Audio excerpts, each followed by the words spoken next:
हरियाणा में नियम 134 का विरोध लगातार जारी है। नियम 134 के विरोध में प्राइवेट स्कूल संचालकों की हड़ताल आज लगातार चौथे दिन भी जारी रही। हरियाणा में चौथे दिन भी 134 के विरोध में निजी स्कूल हड़ताल पर रहे। एक तरफ जहां स्कूल बंद होने से अभिभावक परेशान हैं, तो वहीं बच्चों की पढ़ाई पर भी असर पड़ रहा है। वहीं दूसरी ओर निजी स्कूल संचालक इसका ठीकरा सरकार पर फोड़ रहे हैं। नियम 134 का विरोध थमने का नाम नहीं ले रहा है। प्रदेश सरकार के खिलाफ निजी स्कूल प्रबंधकों ने मोर्चा खोल रखा है। चौथे दिन भी स्कूल प्रबंधकों ने स्कूलों को बंद रखा। ये तस्वीरें अंबाला की हैं, जहां पूरी तरह से स्कूल बंद रहे। स्कूल प्रबंधकों का कहना है कि जब प्रदेश में बीजेपी की सरकार नहीं थी, तब रामविलास शर्मा उनका समर्थन करने क्यों आए थे, लेकिन अब वो अपने वादे से मुकर गए हैं। स्कूल संचालकों ने करनाल में मुख्यमंत्री के आवास के बाहर धरने के बाद आर पार की लड़ाई का मन बनाया है।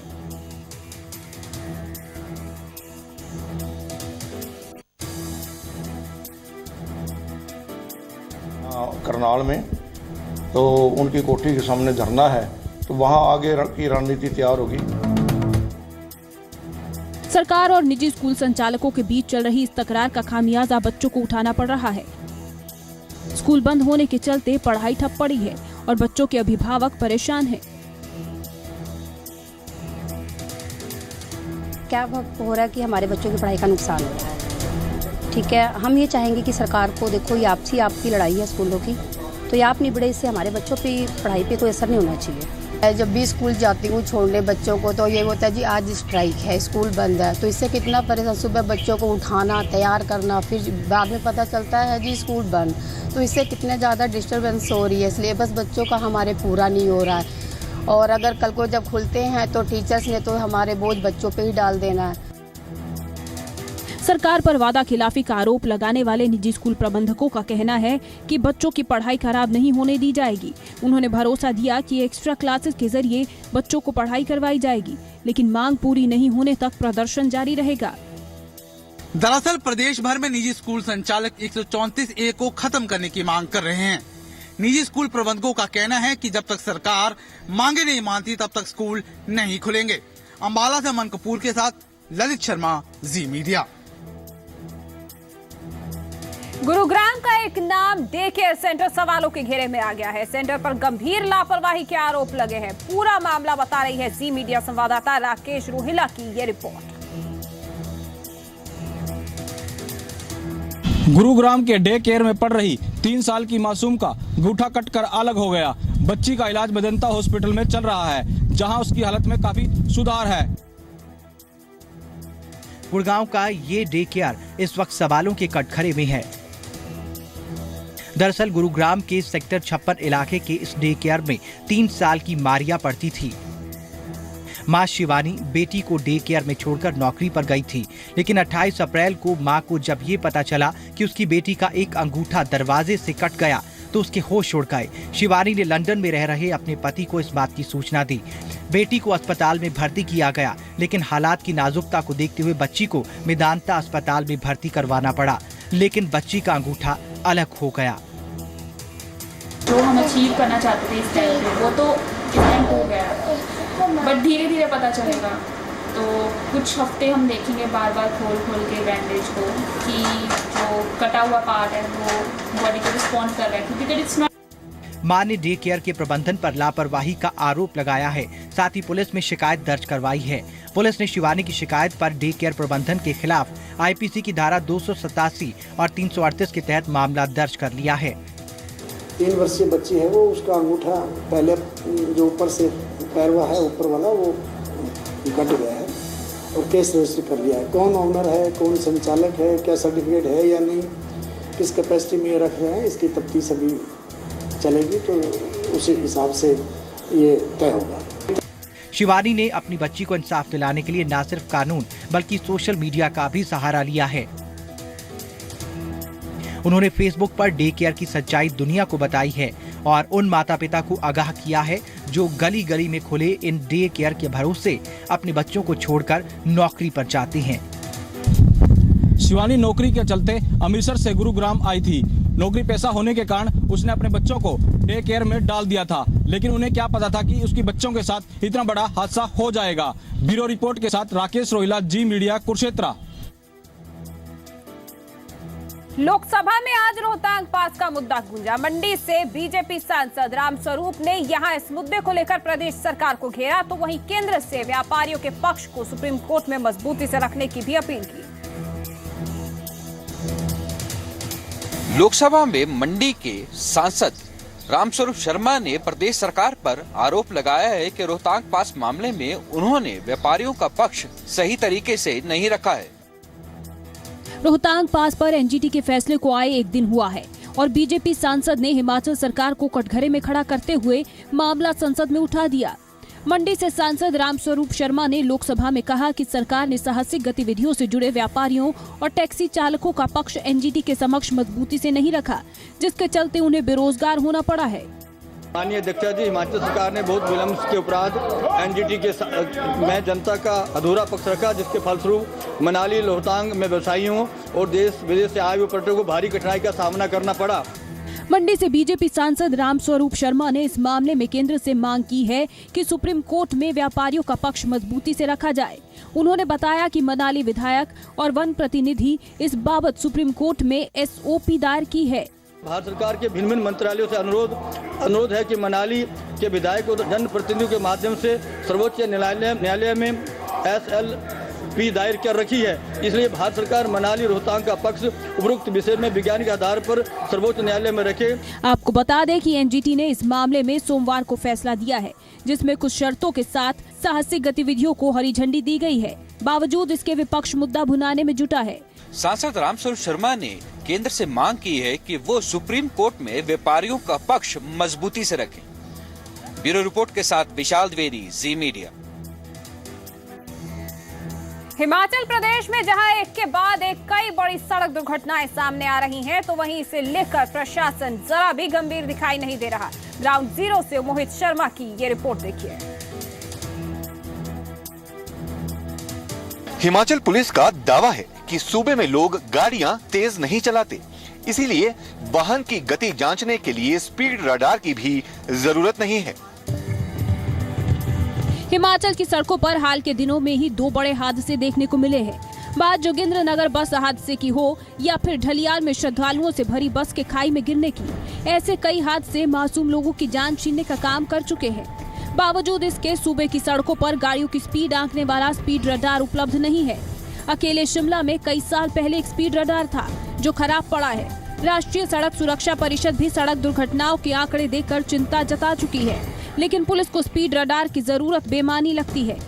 उसके लिए पुलिस की दलील है कि हिमाचल की सड़कों पर लोग हाई स्पीड में गाड़ी नहीं चलाते। शहर में और खास हिमाचल के रोडों में स्पीड रडार की जरूरत नहीं है, क्योंकि यहाँ ऐसे रोड है नहीं जहाँ आदमी ओवर स्पीड करे, और ओवर स्पीड करेगा तो कहीं ना कहीं दुर्घटना में वो फंस जाए। पुलिस की दलील समझ से परे है, वो भी उस दौर में जब सूबे में 2 बड़े हादसे कई लोगों की जान ले चुके हैं। अगर पुलिस का यही रवैया जारी रहता है तो आप समझ सकते हैं कि सूबे की सड़कों पर मौत की स्पीड पर ब्रेक लगाना मुश्किल होगा। आंकड़े बताते हैं कि ज्यादातर सड़क हादसे ओवर स्पीड की वजह से हो रहे हैं। बावजूद इसके हिमाचल पुलिस की नींद नहीं टूट रही। मोहित प्रेम शर्मा, जी मीडिया, शिमला।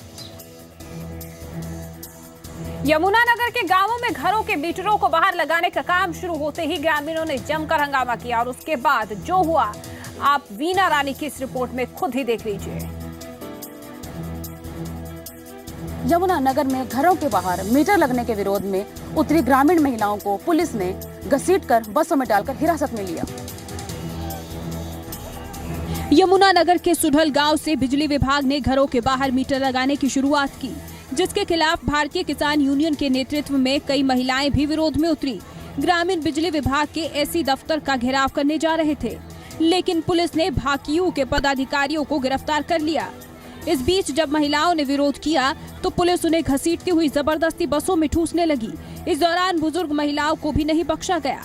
हालांकि पुलिस अधिकारियों का कहना है कि कानून के मुताबिक ही कार्रवाई की गई है और भाकियू ने एसी दफ्तर के घेराव का ऐलान किया था, जिसके बाद कार्रवाई की गई।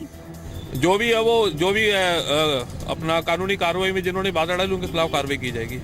पुलिस ने बेशक अपना काम किया हो, लेकिन महिलाओं के खिलाफ अपनाया गया रवैया उचित नहीं था, जिसके चलते ग्रामीणों में बेहद रोष है।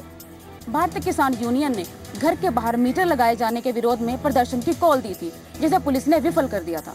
वीना रानी, जी मीडिया, यमुनानगर। उत्तराखंड विधानसभा में आज फ्लोर टेस्ट हो गया है, लेकिन नतीजे आने से पहले ही कांग्रेस के खेमे में जश्न शुरू हो गया है। बंद लिफाफा कल सुप्रीम कोर्ट में खुलेगा। उत्तराखंड विधानसभा में फ्लोर टेस्ट का नतीजा लिफाफे में बंद हो गया है। फ्लोर टेस्ट के बाद बीजेपी के विधायक धन बल के इस्तेमाल का आरोप लगा रहे हैं, तो वहीं हरीश रावत जीत की मुद्रा में विधानसभा से बाहर निकले और बोले thank you very much. Uttarakhand विधानसभा में आज सुबह से ही फ्लोर टेस्ट को लेकर गहमा-गहमी दिखी।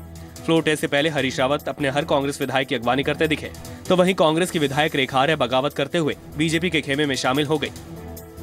सूत्रों के मुताबिक फ्लोर टेस्ट में कांग्रेस के पक्ष में 34 विधायक और बीजेपी के पक्ष में 28 विधायक थे। आज जो कुछ हुआ देश के लिए संदेश है, राजनीतिक दलों के लिए संदेश है, और इससे ज्यादा करारा चपत लग ही नहीं सकता है ऐसे लोगों के मुंह में जो लोकतंत्र की हत्या कर रहे थे, जनतंत्र की हत्या कर रहे थे। फ्लोर टेस्ट का नतीजा अब सील बंद लिफाफे में कैद हो चुका है और जीत किसे मिली इसका खुलासा कल सुप्रीम कोर्ट में सुबह सुनवाई के बाद होगा। हालांकि फ्लोर टेस्ट के बाद हरीश रावत जीत के अंदाज में दिखे और उन्होंने सभी का शुक्रिया अदा किया। सुप्रीम कोर्ट को बहुत धन्यवाद देना चाहता हूं। बहुत व्यवस्थित तरीके से मतदान हुआ और मैं सभी मतदान में भाग लेने वाले लोगों को धन्यवाद देना चाहता हूं। वहीं बीजेपी के खेमे में निराशा झलक रही है। बीजेपी अब कांग्रेस पर धन बल के इस्तेमाल का आरोप लगा रही है। जिस प्रकार से कांग्रेस ने धन बल का प्रयोग किया, वही कारण है कि आंकड़ों के खेल में हम सदन के अंदर हम रह गए। उत्तराखंड विधानसभा में कांग्रेस के 27 और बीजेपी के 28 विधायक हैं। कांग्रेस के 9 बागी विधायकों को वोट देने पर सुप्रीम कोर्ट ने पहले ही रोक लगा दी थी।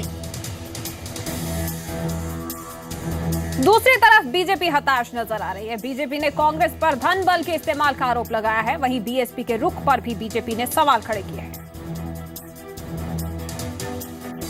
उत्तराखंड में हुए फ्लोर टेस्ट में कांग्रेस की जीत हुई या बीजेपी की हार, इस पर फैसला सुप्रीम कोर्ट में होगा। लेकिन जहां कांग्रेस के खेमे में खुशी का माहौल है, तो वहीं बीजेपी की निराशा साफ दिखाई दे रही है। सुप्रीम कोर्ट के आदेश पर दोपहर 11 बजे से 1 बजे तक के लिए उत्तराखंड से राष्ट्रपति शासन हटाया गया था, लेकिन बीजेपी के विधायक 12 बजे से पहले ही सदन से बाहर निकल आए। कांग्रेस के खेमे में खुशी की लहर देखी जा रही है। फ्लोर टेस्ट के बाद कांग्रेस के विधायक गुलाम नबी आजाद के साथ लंच करते भी नजर आए। मैं बधाई देना चाहता हूँ हाई कोर्ट को और सुप्रीम कोर्ट को विशेष रूप से, जिन्होंने यह अवसर प्रदान किया लेजिस्लेचर को उत्तराखंड के कि वो अपना नेतृत्व खुद चुने। वैसे बीएसपी ने वोटिंग से पहले ही साफ कर दिया था कि फ्लोर टेस्ट में वो बीजेपी का नहीं बल्कि कांग्रेस का साथ देगी। हमारी पार्टी उधर कांग्रेस पार्टी के समर्थन में ही वोट देगी। बीएसपी के इस कदम पर अब बीजेपी सवाल उठा रही है और कांग्रेस से उसकी साठगांठ की बात कह रही है। हमने कहा कि चोर चोर मुसेरे भाई, और जो उत्तराखंड और उत्तर प्रदेश को जो लूटने वाले लोग हैं वो भी एक्सपोज हुए कि ये एक ही हैं। वहीं सुप्रीम कोर्ट में फ्लोर टेस्ट के नतीजे का लिफाफा खुलने से पहले ही अरविंद केजरीवाल ने इसे मोदी सरकार के लिए बड़ा झटका बताया है। 2 घंटे के लिए राष्ट्रपति शासन हटाकर उत्तराखंड विधानसभा में हुआ फ्लोर टेस्ट कई मायनों में ऐतिहासिक रहा। आने वाले दिनों में इसके नतीजों की गूंज देश की राजनीति में भी सुनी जा सकती है। 2 साल का कार्यकाल पूरा कर रही मोदी सरकार जनता तक पहुंचने की कोशिश में है। प्रधानमंत्री ने बीजेपी सांसदों को बैठक कर कहा है कि लोगों के बीच जाकर सरकार की उपलब्धियों से अवगत कराएं। संसद में आज बीजेपी संसदीय दल की इस सत्र की आखिरी बैठक हुई, जिसमें प्रधानमंत्री नरेंद्र मोदी भी मौजूद थे। पीएम ने सभी सांसदों को अपने अपने लोकसभा क्षेत्र के सभी विधानसभा क्षेत्रों में जाकर सरकार की उपलब्धियों के बारे में जनता से सीधे संवाद करने का निर्देश दिया। पीएम 26 मई के बाद पार्टी सांसदों के छोटे छोटे दल से मुलाकात कर उनका फीडबैक भी लेंगे। बीजेपी संसदीय दल की बैठक में केंद्रीय मंत्री और पार्टी के सभी बड़े नेता मौजूद रहे। मोदी सरकार 2 साल पूरे करने जा रही है, ऐसे में उसकी उपलब्धियों को जनता तक पहुंचाने की रणनीति इस बैठक में बनाई गई। पीएम ने सभी बीजेपी सांसदों से संसद के सेशन के बाद अपने चुनाव क्षेत्र में 7 रात और 14 दिन गुजारने को कहा। पीएम ने कहा कि सभी सांसद सरकार की 2 साल की उपलब्धियों को जनता के साथ साझा करें और उनका फीडबैक भी लें। सभी सांसद अपने अपने संसदीय क्षेत्र के विभिन्न विधानसभाओं में 1-1 रात रुकेंगे, 2-2 दिन का कार्यक्रम करेंगे और लगभग 14 से 15 दिन प्रत्येक संसदीय क्षेत्र में अपने लोगों के साथ जाएंगे। 26 मई को सरकार के 2 साल पूरे होने के बाद पीएम बीजेपी सांसदों के छोटे छोटे ग्रुप से मिलेंगे और उनसे फीडबैक लेंगे। बीजेपी संसदीय दल की पिछली बैठक में भी प्रधानमंत्री नरेंद्र मोदी ने सांसदों से कहा था कि जब तक वो सरकार की उपलब्धियों के बारे में जनता को नहीं बताएंगे तब तक उन्हें कैसे पता चलेगा।